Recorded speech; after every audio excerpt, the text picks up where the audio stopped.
Bonjour à tous, je vous fais cette nouvelle vidéo pour vous amener quelques précisions sur ce mystère de la Terre creuse.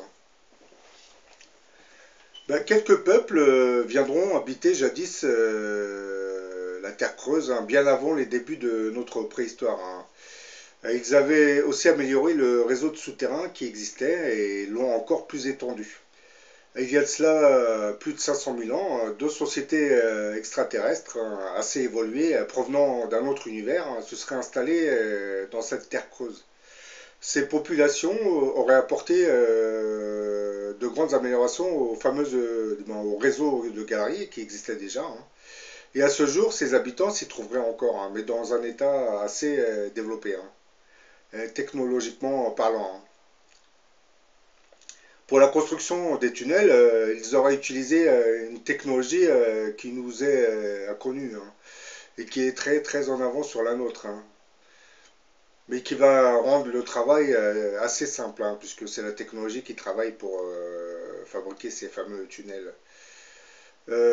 Ultérieurement, par nécessité, d'autres sociétés vont élire domicile au sein de cette terre dite creuse. Et plusieurs cités seront alors édifiées à l'intérieur. Et chacune de ces sociétés venues vivre au cœur du globe terrestre creusera des passages supplémentaires connexes au réseau en place. Et à l'intérieur de la Terre dite creuse, comme pour toutes les autres planètes, ces tunnels d'une grande précision, fruit d'un savoir supérieur, vont assurer des déplacements assez rapides entre les cités. Les galeries actuelles permettent à chaque citoyen de l'intérieur du globe terrestre de passer de son domicile à n'importe quel endroit de la Terre creuse en moins de quelques heures. La Terre est donc creuse dans la quatrième dimension et au-delà. Ces cavités gigantesques ne sont pas visibles de notre troisième dimension. Mais il y a quand même deux entrées cachées qui correspondraient dans notre dimension physique au pôle Nord et au pôle Sud. Et comme je l'ai dit dans ma précédente vidéo, en février 1947, l'amiral Richard Byrd empruntera dans une deuxième expédition l'entrée qui était cachée au pôle Nord, puisqu'il fera une autre expédition 56 où il va entrer dans l'autre entrée au pôle Sud, dans l'Antarctique. Dans l'expédition de 47, une fois après avoir pénétré le passage au pôle Nord, son avion va se retrouver devant, comme il l'explique, une vallée type tropicale, alors qu'il était carrément au pôle Nord. Et bon, il ne va pas comprendre ce qui lui arrive. Mais bon, assez rapidement, son avion sera finalement paralysé, puis radio-quitté, et enfin escorté par deux appareils en forme de disque qui le conduiront vers un lieu bien précis. Lieu qui était bien entendu localisé dans la Terre creuse. Il sera finalement invité à communiquer avec l'un des régents de ce monde intérieur. Et là, l'amiral Byrd nous raconte sa première rencontre.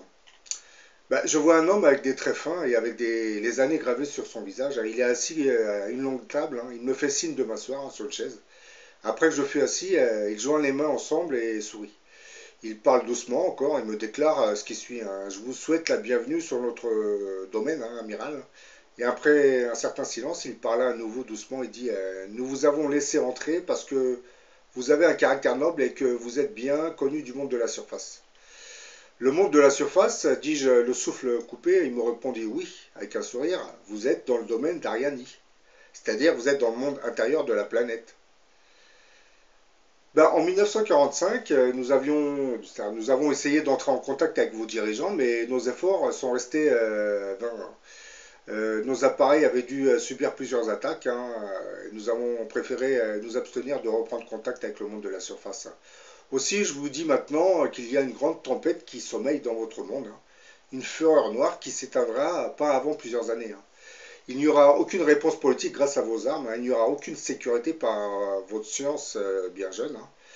Toute votre civilisation de surface prendra le risque du chaos, hein. Vos deux dernières guerres mondiales n'étaient qu'un prélude bien faible, hein, potentiellement comparé à ce qui pourrait survenir, hein.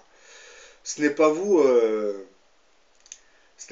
militaires américains gradés, qui contredirez ce que nous affirmons. Comprenons qu'à partir de cette constatation, nous ne pouvons plus rester dans la neutralité, hein. Nous voyons dans le lointain un monde nouveau émergeant des ruines de vos races, hein, recherchant ces trésors anciens et ces légendes perdues, hein. Vous devez savoir que ces survivants seraient le cas échéant ici en sécurité sous notre garde. Donc là, je voudrais faire une sorte de petit aparté. Vous voyez ce que le régent de la Terre Creuse explique à l'amiral Byrd. Nous voyons dans le lointain un monde nouveau émergeant des ruines. C'est-à-dire, en langage plus clair, il est en train de nous expliquer que notre monde va subir un cataclysme planétaire et ils ont, grâce à leur technologie, ils ont la capacité de voir dans le futur. Donc, ce qu'ils voient dans le futur, c'est les rescapés reconstruire de nouvelles cités sur les ruines de notre monde. En langage plus clair, ce régent explique à l'amiral Byrd que notre monde est condamné à être détruit, hein. Non pas par des armes atomiques, mais plus par un châtiment divin, hein, comme je l'explique dans beaucoup de mes vidéos. Moi, je continue le récit, hein. Si ce temps de chaos venait un jour, nous viendrons à nouveau aider à revivifier votre culture et la présence de vos races en surface. Chers visiteurs, vous pouvez retourner au monde de la surface avec ce message de paix. Fin de citation. Bah là, vous comprenez qu'en réalité, le voyage de l'amiral Byrd, bon, d'après ce qu'on en dit là dans le récit, il aurait été autorisé à rentrer. Mais bon, c'est beaucoup plus complexe que ça. Je pense que c'est une main divine qui a téléguidé, du moins inspiré l'amiral Byrd. Et cette même main divine a inspiré ce régent de l'intérieur de la Terre pour qu'il le laisse entrer. Vous allez me poser cette question dans quel but? C'est que ce récit de l'amiral Byrd, bien qu'il ne va pas rester dans le secret du Pentagone, sera quand même connu de certaines personnes et vous allez voir par la suite, certains journaux avaient commencé à en parler. Donc logiquement, beaucoup de monde aura connaissance de son monde intérieur. Et j'en reviens à ce fameux grand monarque qui doit venir avant la fin des temps. Je pense que ce voyage avait été inspiré pour le travail du grand monarque dans le futur. Puisque ce grand monarque va devoir entrer en contact avec ses régents du monde intérieur, puisque comme ils ont une technologie très en avance, ils connaissent très bien l'avenir de notre monde. Ils ont très bien vu que le grand monarque va régner sur ce monde et il connaîtra très bien leur monde intérieur. Donc je pense que dans le futur, lorsque ce grand monarque arrivera, hein, bon, bien entendu, quand je dis grand monarque, la Bible nous parle de l'antéchrist, mais bon, en réalité, c'est pas vraiment un être maléfique, hein. Cet antéchrist ou ce grand monarque prendra contact avec les civilisations de l'intérieur du monde.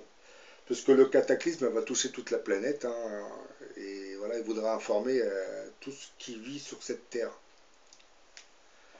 Bah, certains d'entre vous me diront ah, c'est de très très beaux discours, tout ça, un discours romancé, je dirais même. Mais bon, là, on n'a aucune preuve concrète de l'existence de cette terre creuse. Eh ben, je vais vous dire, détrompez-vous, hein, car de nombreux documents photos ramenés par les astronautes américains des divers missions Apollon, qui sont aujourd'hui classifiés top secret, semblent concerner les pôles de notre planète, hein. Par exemple, en juillet 1969, Apollon 11 aurait photographié le trou du pôle Nord. Un peu ce que vous voyez dans la vidéo là, hein. Mais c'est pas cette photo, c'est une autre photo. Vous l'avez vu dans le petit extrait vidéo que je vous ai diffusé. Cette photo en apparence anodine révélerait en fait la présence d'un trou à proximité du pôle Nord, hein. Ce trou semble absorber les nuages vers l'intérieur de la Terre, hein. Les calculs effectués à partir de l'échelle de la photo aboutissent grosso modo à une distance d'environ 900 km, soit une circonférence de 3000 km. Et si ce trou correspondait à une ouverture dans la calotte polaire, celle-ci serait située à environ 86 degrés de latitude nord.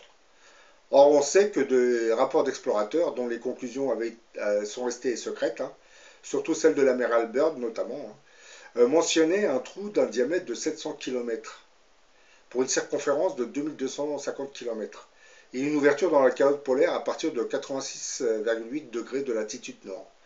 Donc vous voyez, cette photo semble donc confirmer à peu près à peu de choses près, hein, les conclusions du livre de Robert Bernard, hein, The Hollow Earth, la Terre creuse, paru bien avant la première mission Apollon, bien entendu, hein.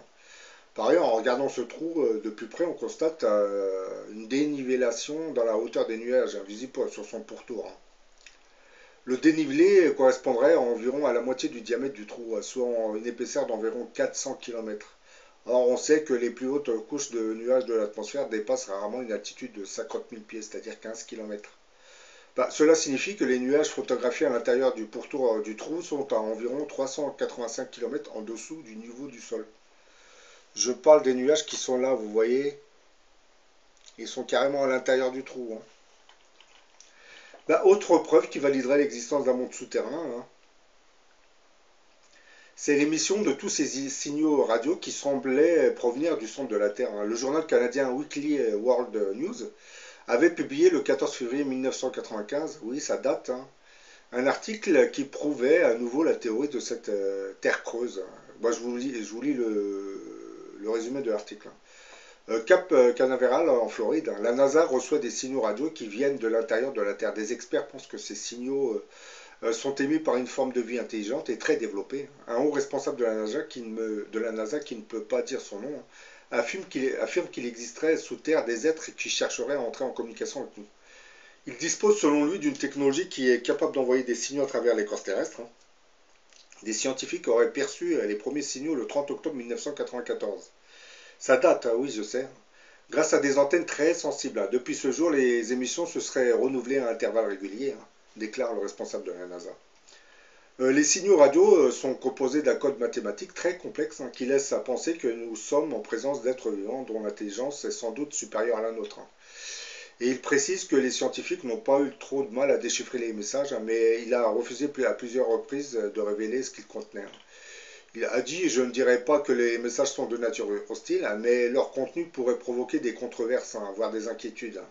Et il ajouta, comme beaucoup d'éléments dépendants de l'interprétation, je suis d'avis d'attendre avant de déclarer quoi que ce soit qui pourrait mettre l'opinion publique dans un état d'anxiété, hein. L'informateur continue en expliquant que les scientifiques de la NASA sont frustrés par le fait qu'ils n'ont pas réussi à localiser cette civilisation souterraine et qu'ils ne sont pas en mesure, avec la technologie dont ils disposent, de répondre aux messages car leur provenance est trop profonde. Je tiens à préciser que nous étions en 1994, donc aujourd'hui avec le développement de la technologie, je pense qu'ils ont quand même réussi à découvrir l'origine de ces signaux. Surtout, comme j'ai expliqué, avec la technologie HARP, hein, qui envoie des impulsions électromagnétiques assez puissantes, hein, qui rebondissent sur la ionosphère et permet aux Américains de détecter tout sous-marin sur la planète, hein. Je pense que grâce à toutes ces technologies, ils ont pu détecter, du moins repérer le lieu exact d'où proviennent ces signaux. Ils en savent beaucoup plus sur nous, hein, que nous sur eux, hein, ces gens de la Terre creuse, hein. Ils ont ainsi trouvé un moyen de communiquer avec nous, hein, de façon régulière. Nous, par contre, nous ne savons même pas comment les joindre, hein. Leur message montre qu'ils ont des connaissances assez étendues sur la vie en surface, hein. Alors que nous n'avons pas d'explication sur la possibilité du développement d'une vie intelligente à l'intérieur de notre globe terrestre, hein. C'est incompréhensible. Et vous savez que dans beaucoup de mes vidéos, je parle souvent des programmes américains, c'est-à-dire les Black Programs, où certains scientifiques, surtout dans le programme Phoenix, auraient réussi à ouvrir des vortex, c'est-à-dire des tunnels ou des trous de verre, qui les auraient conduits vers d'autres planètes. Je pense que certains de ces tunnels ont carrément été connectés au monde intérieur de notre civilisation, du moins de notre planète, pardon. Et je pense que pendant ce programme Phoenix, il y a eu des contacts entre cette civilisation du monde intérieur et les Américains. Donc les États-Unis sont au courant de l'existence de ce monde intérieur. Mais comme c'est expliqué, surtout ces gens de l'intérieur connaissent bien notre futur et ils connaissent très bien la personnalité du grand monarque. Ce personnage que la Bible appellerait l'antéchrist, hein, celui qui vient avant le Christ, hein, antérieur au Christ. Et les régions de l'intérieur du globe savent que tout le pouvoir viendra entre ses mains. Donc ils ont pris des contacts avec les scientifiques américains, mais ils savent que la puissance américaine n'aura aucune influence. C'est-à-dire, puisque le pouvoir reviendra entre les mains de ce grand monarque. Donc les gens de la Terre creuse attendent qu'il apparaisse pour finalement prendre contact. D'ailleurs, je pense que c'est peut-être lui qui va les inviter, puisqu'il sait comment, je pense qu'il saura comment les contacter pour venir en surface afin de discuter. Comme je pense qu'il y aura des réunions entre le grand monarque et certains de nos visiteurs extraterrestres, hein. Oui, tout ça, il va y avoir beaucoup de réunions secrètes dont vous n'avez pas connaissance, hein. Là, vous voyez, je vous ai mis l'image du mammouth que l'amiral Byrd aurait découvert lorsqu'il a franchi le trou qui se trouvait dans le pôle Nord, hein, qui l'a conduit vers la vallée fertile, hein, un type tropical. C'est ce genre d'animal qu'il aurait perçu à l'intérieur. Bon, j'ai vu que dans certains commentaires, certains me disent que peut-être qu'ils sont rentrés dans une dimension parallèle, qu'ils a envoyé 10 000 ans en arrière, voire 20 000 ans en arrière. Bon, c'est peut-être des possibilités, mais moi personnellement, je pense que pour atteindre cette zone, on doit peut-être probablement franchir une barrière dimensionnelle. Mais cette barrière dimensionnelle nous oriente vers la Terre creuse. Je ne vois pas comment dire, un monde parallèle qui serait à l'intérieur de notre monde, hein. C'est bien notre planète, mais bon, c'est des nouvelles spécificités physiques de la planète Terre, hein, que nos savants et nos scientifiques ne connaissent pas encore, bien que les scientifiques américains qui travaillent dans les Black Programs sont bien conscients de cette configuration intérieure de notre planète, hein. Parce que comme j'ai dit dans d'autres vidéos, vous avez une ouverture qui se trouverait au pôle Nord et l'autre au pôle Sud, hein. Ces deux ouvertures se connecteraient, hein, et seraient liées par un fleuve, hein. Ce fleuve, c'est rien d'autre que la mer qui se déverse, hein, et bon, cet océan, lorsqu'il se déverse, est dessalé aussi, hein. Ça devient un fleuve non salé. C'est très compliqué à vous expliquer. C'est une barrière qui... parce que ceux qui approchent cette zone, comme je l'avais dit dans une précédente vidéo, ont l'impression de voir l'océan se déverser dans le trou. Il se déverse, certes, c'est comme un peu les cascades du Niagara, mais ensuite, c'est transformé, ce déferlement d'eau se transforme en un fleuve. Tout semble canalisé et contrôlé par une main divine, je dirais même. Parce que vous imaginez, si l'eau des fleuves devait se déverser complètement dans cette terre creuse, bah, ça inonderait tout l'intérieur, hein. Comment dire, ça éteindrait même l'étoile qui brille à l'intérieur. Parce que comme vous le savez, on nous explique qu'il y aurait comme une sorte d'étoile qui brillerait. Ce qui sous-entendrait que notre noyau, c'est-à-dire le noyau de notre planète, qui d'après nos scientifiques serait un noyau en fusion, en fait serait une sorte de mini-étoile qui continuerait d'irradier, du moins d'irradier, d'illuminer les sphères terrestres qui l'entourent, hein, la Terre creuse, hein. C'est un mini-soleil qui serait à l'intérieur de notre monde. Parce que, comme vous le savez, notre Soleil, comme le noyau de notre planète, sont nés de la même matière, proton, hydrogène, fusion thermonucléaire. L'énergie, le noyau de nos planètes, c'est ce qui avait permis de concevoir le nuage qui avait permis de donner naissance à notre système solaire et notre Soleil. Ensuite, par la suite, comme je l'ai dit dans une vieille vidéo, vous avez des boules gazeuses qui se sont détachées, qui se sont mises à tourner, à tournoyer sur elles-mêmes, hein, en même temps que la boule du soleil qui continue à tourner sur elle-même. Les autres tournoyaient et chacune de ces boules de gaz allait devenir des futures planètes, hein. Quant à la boule centrale, ça allait devenir l'étoile, hein, puisque la puissance de ce tourbillon central était tellement intense et énorme qu'il pouvait correspondre qu'à un autre soleil. Bon, ensuite, par la suite, vous savez que les planètes se sont constituées sur plusieurs millions d'années. La Bible nous dit Dieu a créé le monde en 7 jours. Il faut comprendre que un jour, ça ne correspond pas à un jour terrestre, hein. Oui, vous avez bien compris, hein. 7 jours, ça peut correspondre à 7 000 ans, 7 millions d'années, voire 7 milliards d'années. Peut-être pas 7 milliards d'années. Parce que la vie d'une étoile, hein, peut varier, hein. Vous avez, là, je vous parle de notre étoile, mais vous avez dans d'autres univers, hein, des étoiles qui sont 2-3 fois plus énormes que la nôtre, hein. Vous avez dans d'autres systèmes solaires des planètes géantes, hein. Ce sont des races de géants, hein. Et encore, vous n'avez pas tout découvert, parce qu'il y a encore des races d'humanoïdes extraterrestres qui n'ont pas encore découvert notre système solaire. Actuellement, nous avons quand même beaucoup de visiteurs extraterrestres, hein. Certaines races ne se connaissent même pas entre elles. C'est pour ça que lorsque le grand monarque se manifestera, il va faire une sorte de, comment dire, pas fusion, mais bon, il va essayer de réunir tout le monde. Tout en sachant que lui, il sait que certaines civilisations extraterrestres ne s'entendent pas entre elles, hein. Donc lui, voilà. C'est un peu comme sur Terre, hein. Vous savez, vous n'allez pas mettre des Iraniens avec des Américains, hein. Vous n'allez pas mettre des Russes avec des Américains. Vous n'allez pas mettre des gens de Daesh avec des Occidentaux. Bah, le grand monarque, lui, il saura que certaines races extraterrestres ne s'entendent pas avec d'autres, hein, comme ceux qui sont sur notre Terre et qui ne s'entendent pas entre eux, hein. Bon, j'en ai fini sur cette vidéo. Maintenant, je vous ai donné quelques éclaircissements sur cette Terre creuse, hein. Avec la précédente vidéo, hein, vous pouvez faire une sorte de, comment dire, une sorte de synthèse, hein, pour en savoir un peu plus sur chaque vidéo. Je rajoute des petits détails. Bon, à la prochaine pour une autre vidéo.